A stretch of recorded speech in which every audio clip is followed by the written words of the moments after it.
Welcome to Green Dot Daily. I'm Maria Marino, coming to you live every weekday at 3 Eastern on the Action Network YouTube channel and the Action app. You can also find us on demand. On today's show, it's 3 p.m. somewhere, so naturally we're going to get you some three-point props from Gilles Gallant. We'll also have MLB and soccer picks from BJ Cunningham, as well as some NASCAR picks from Nick Giffen. Plus, we'll also have a report from Darren Ravel on some violations of the NFL gambling policy.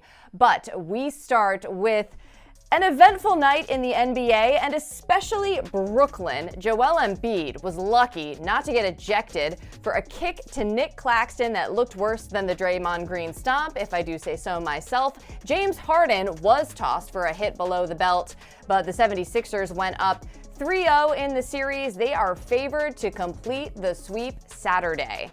Meanwhile, with Green serving a suspension, which feels even more excessive after Embiid's actions, the Warriors had no trouble with the Kings in Game 3 behind 36 points from Steph Curry. Dubs opened as 8-point favorites for Game 4 on Sunday. Lastly, in LA, the Suns needed 45 points from Devin Booker and 28 from Kevin Durant to beat the Clippers without Kawhi Leonard, who sat out with a right knee sprain. Clips became the first team this postseason to cover the point spread without winning the game outright. Now to look ahead to tonight's games, we welcome in our NBA analyst, Gilles Gallant, for some props. 3 games on the slate. Which are you looking at first? Yeah, Maria, you know how it is when I come on the show. It's 3 p.m. somewhere. You know I'm going to be betting on some 3-point props for tonight. And we're immediately going to look at the Knicks versus the Cavaliers. And we're going to look at Quentin Grimes. We're going to take over 1.5 3-pointers at -130. Now, why we want to take Grimes here is he shoots a much higher percentage at home as opposed to the road. He's shooting over 40% from three-point range on 5.5 attempts per game. And since the All-Star break, he's really taken his shooting to another level. He averages 3.1 3-point shots or 3-point makes per game on 45% shooting after the All-Star break.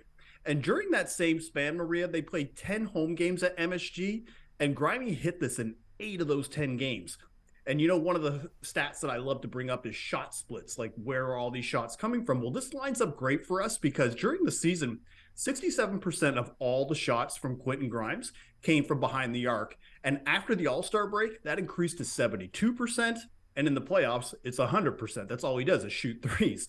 The question of why we're getting such a low mark here is really the minutes. Is he going to play enough? And I think Tom Thibodeau is going to have to play him a little bit more in this game because Game 2, the Knicks got abused from the three-point line. Donovan Mitchell and Darius Garland were pretty much just shooting fire from the perimeter the entire time, and that's one of his strengths is perimeter defense. So I think he's going to play a little bit more in Game 3.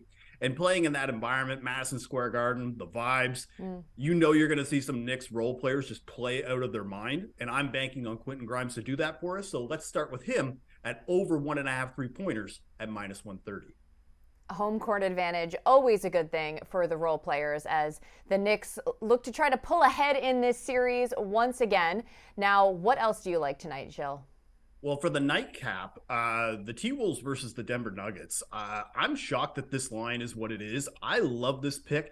Anthony Edwards, over 2.5 3-pointers at -115. I mean, we're getting a proven shot maker in the playoffs. Like, he went 6 for 10 from three-point in Game 2.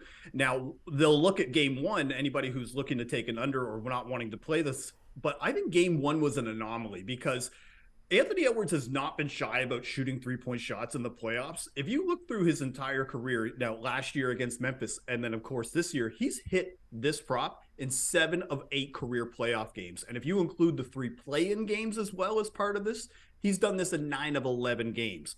And the encouraging part is some people, if you look at that Lakers game where he only hit 1 3-pointer, well, he took 9 3-point shots in that game. So he leads the team in minutes, 3-point attempts per game. In a do-or-die game versus the Nuggets, so they have to avoid going down 0-3. I project him playing at least 40 minutes. He's probably going to take close to 10 3-point attempts. We're not asking him to save the T-Wolves or go 5 for 10. We're just asking for 3 of them. And I think the only reason why we're getting -115 right now for three points instead of closer to minus 140 is because the Denver Nuggets perimeter defense has been pretty strong this season, and they do limit 3-point attempts. But Anthony Edwards is just that dude. He's the talent and volume is just too hard to ignore. So over 2.5 3-pointers at minus 115 just feels really good for game 3. Looking for the hat trick from beyond the arc for Anthony Edwards. He's been playing great, and he's going to need to continue to do that if the T-Wolves are going to get their first win in this series. All right, Gilles, thanks so much for joining us. Enjoy the weekend. Thanks a lot, Maria. Have a great weekend. We'll see you next week.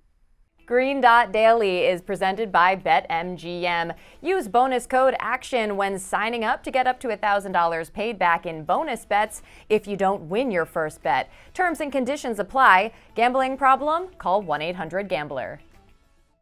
Let's get to baseball now with BJ Cunningham, who has some picks for us. BJ, what are you looking at first?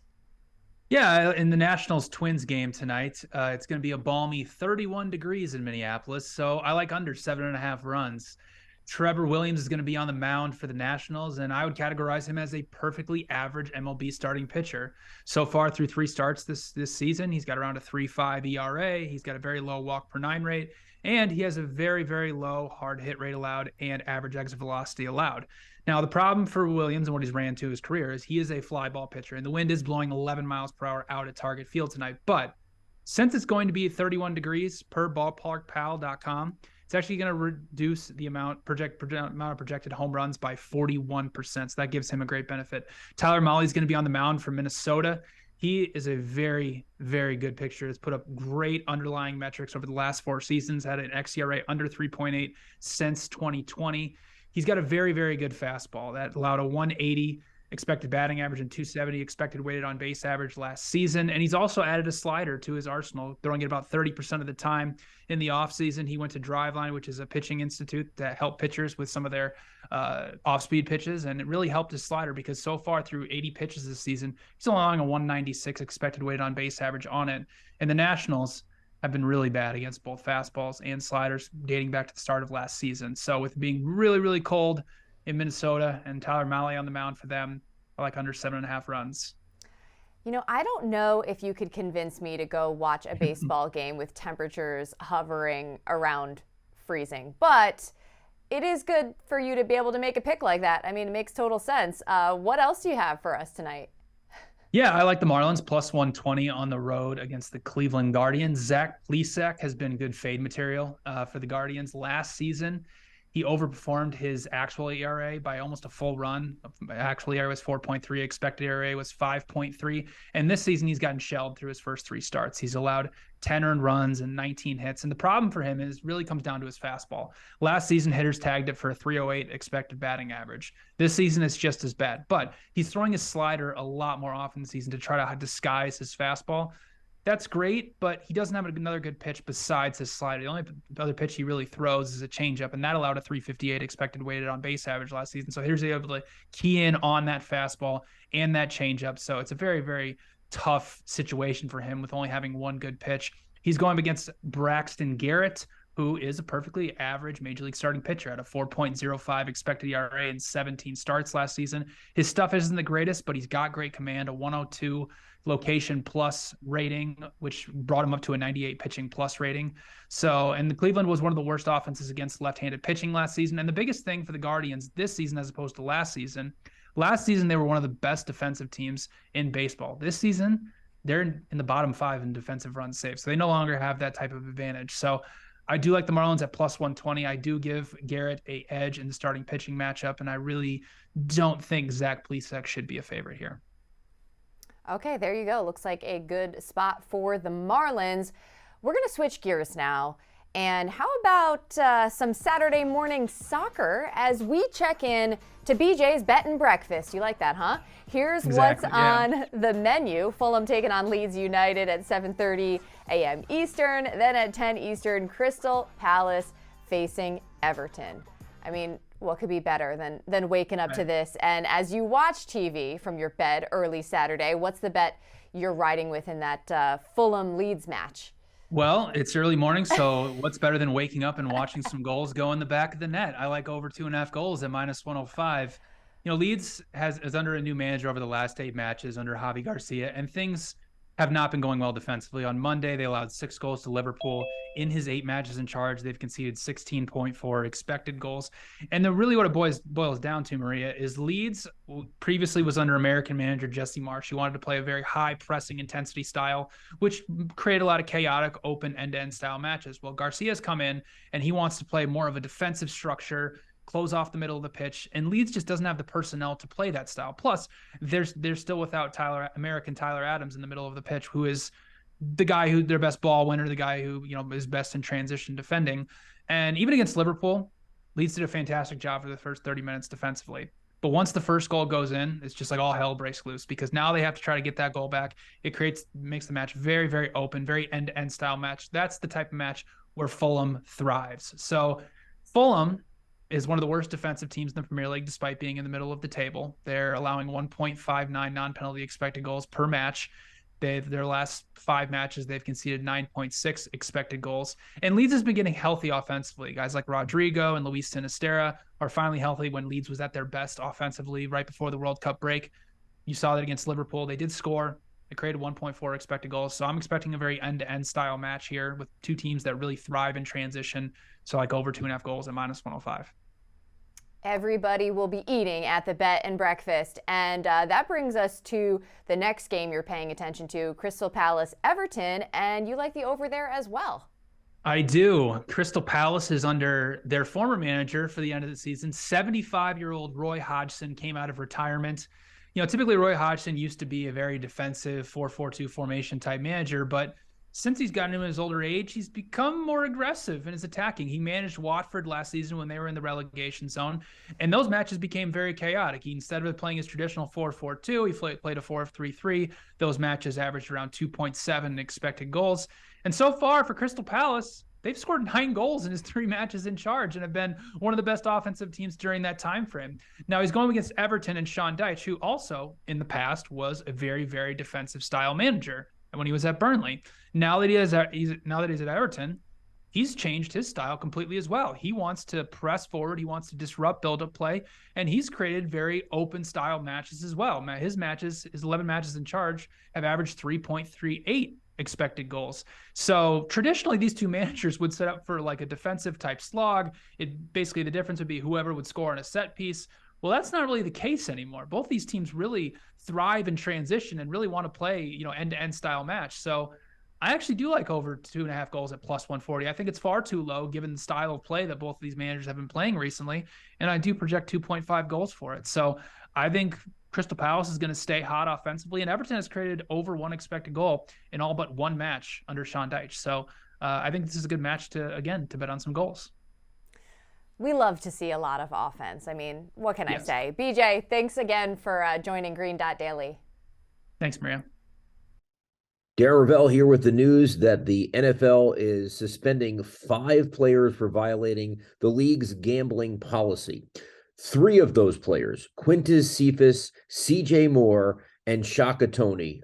Cephas and Moore of the Lions and Toney of the Commanders, found to be betting on NFL games. They are suspended indefinitely through at least the conclusion of the 2023 NFL season, and they may reapply for reinstatement at the conclusion of that season. 2 players, Stanley Berryhill and Jamison Williams of the Lions, they are suspended for the first 6 regular season games. They did not bet on NFL games, but were found to have bet from a team facility. The gambling policy specifically states that when you are with the team on the road, whenever in a team capacity, you cannot do any betting, and they are now suspended for the first 6 games of the 2023 season. Now, the league says that a review uncovered that there's no evidence indicating that there's any inside information that was used or that any games were compromised in any way. We do see a statement from Williams' representation, Alliance Sports. Williams, of course, Jamison Williams, was not found to have bet on NFL games. And this is the statement. Jamison takes full responsibility for his actions and is very apologetic to the NFL, his teammates, and the fans in the city of Detroit. However, it is important to note that Jamison's violation was not for betting on football, but rather due to a technical rule regarding the actual location in which the online bet was placed.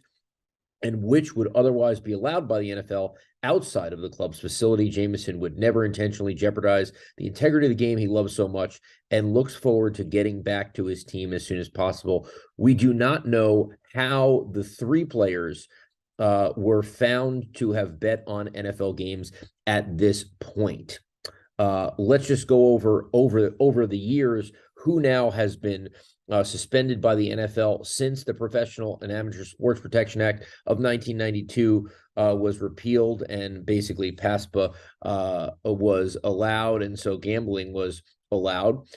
So we obviously have Williams and Berryhill, the 6 games, Cephas, CJ Moore, and Shaka Toney indefinitely for the 2023 season. We of course had Calvin Ridley for the 2022 season, 1 season for betting on NFL games. And in 2019, the first violation of the NFL's gambling policy, Josh Shaw was suspended indefinitely for betting on NFL games. And check out this Twitter shout out from Kyle Kirkwood, the winner of the IndyCar Grand Prix of Long Beach last weekend, acknowledging our own Nick Giffen, who bet Kirkwood to win at plus 2,000, leading to a nice payday. And we say hello to our analyst, Nick Giffen, right now. Nick, congratulations. And by the way, Kirkwood called you his biggest fan. Is that accurate? Oh, it's definitely accurate. I became a big fan of Kyle Kirkwood because, I've been an IndyCar fan my whole life, but I've always looked for like the super talented drivers coming up through the ranks, and Kyle Kirkwood fit that bill. Racing is very expensive to get into, and he doesn't come from, a money family. He doesn't come from, a racing family. So he's had to earn his way through racing by earning scholarships, by being talented. And that's what I noticed. So finally, when he joined the IndyCar series as a rookie last year, I was like, this is my guy. He was 500-1 to win the very first race of the year last year. Now, he was racing for a lower tier team then called AJ Foyt Enterprises, but that was just far too long. And I just became an absolute uber fanatic of Kyle Kirkwood. I would bet him when it made sense. I didn't bet him every race, bet him when it made sense. And then this year, he moved into a top tier team, Andretti Autosport, and I knew Long Beach was going to be the race he won. I just knew it. Andretti Autosport has dominated this race each of the last 5 years, each of the last 4 going into this year. And Kyle Kirkwood last year, his best finish came at Long Beach. So 20-1 just made too much sense. Had to make the bet. It was actually my vacation budget bet. I don't normally bet that much on him, but I had a nice vacation and got to go to the race and got to see my favorite driver win, got to meet him and everything. So it was really cool to meet one of my racing heroes.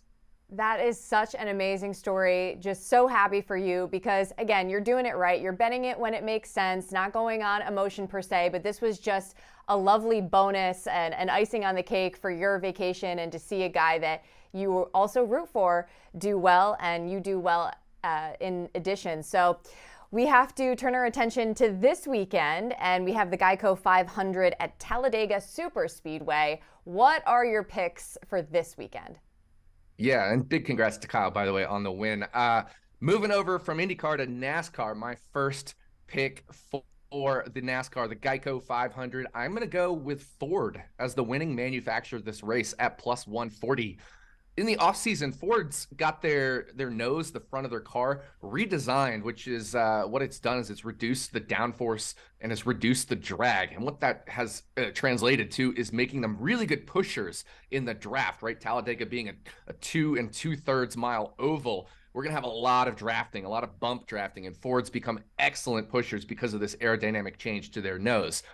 As a result, Ford dominated both of the drafting races earlier this year. They led over half of the Daytona 500, and at Atlanta, they led over 200 of the 280 laps. And that wasn't just from one driver. Brad Keselowski, Joey Logano, Eric Almirola, all 3 of those drivers led double-digit laps in both the Daytona 500 and the Atlanta race. Several other Ford drivers also were in double-digits laps led when you add up the 2 races. So that means there's several avenues to victory here by just taking the whole Ford camp.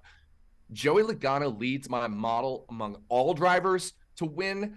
And Ford as a whole, I have it 44% to win, which would be about plus 128 as fair value. So I like the value we're getting here at plus 140. Fantastic. And is there a specific driver that you're also focusing on? Yeah, I'm going to move away from the Fords here, and I'm going to go to the Toyota driver, Ty Gibbs for Joe Gibbs Racing. I'm just going to put a quarter unit on it. It's a very long shot at 60-1 to win. But I do think when we look back at this, I think we'll eventually look back at 60-1 and laugh, because we're getting an uber talented driver, not an Uber driver, an uber talented driver in top tier equipment at 60-1. And when I say uber talented, I mean, this kid won the Xfinity Series last year in absolutely dominant fashion. No question, he's an elite talent. Now, yes, he is a rookie racing for his grandfather, Joe Gibbs' team, but his form has absolutely been improving throughout the year, almost a year that he's been running in the car. He has 4 top 10 finishes in his last 5 races, and those are 4 of his 5 career top 10s, with the other top 10 coming last year in a substitute role at Michigan, filling in for the injured Kurt Busch. Ty Gibbs won at Atlanta last year in the Xfinity Series, so he has a drafting race win, albeit in the lower series, but it should translate to, ability to run in the Cup Series as well. So my model gives him just over a 2% chance to win, which is slightly better than 50-1. So not a monstrous edge, but enough of an edge to make a small bet here. Nick Giffen, thank you so much for the insight. Congrats again. Just great to have you on the show. Thanks, and anytime. And, we're racing, baby. I love it. Yes, you are. In addition to the NASCAR picks you just heard from Nick, we also gave out NBA, MLB, and soccer picks on the show today. Remember, you can reference all of these by following Green Dot Daily in the Action app. We keep track so you don't have to. Green Dot Daily is presented by BetMGM. Use bonus code ACTION when signing up to get up to $1,000 paid back in bonus bets if you don't win your first bet. Terms and conditions apply. Gambling problem? Call 1-800-GAMBLER. That's going to do it for Green Dot Daily. I'm Maria Marino. Thanks so much for watching all week long. Enjoy the weekend, and I'll see you back here Monday at 3 Eastern on the Action Network YouTube and the Action app.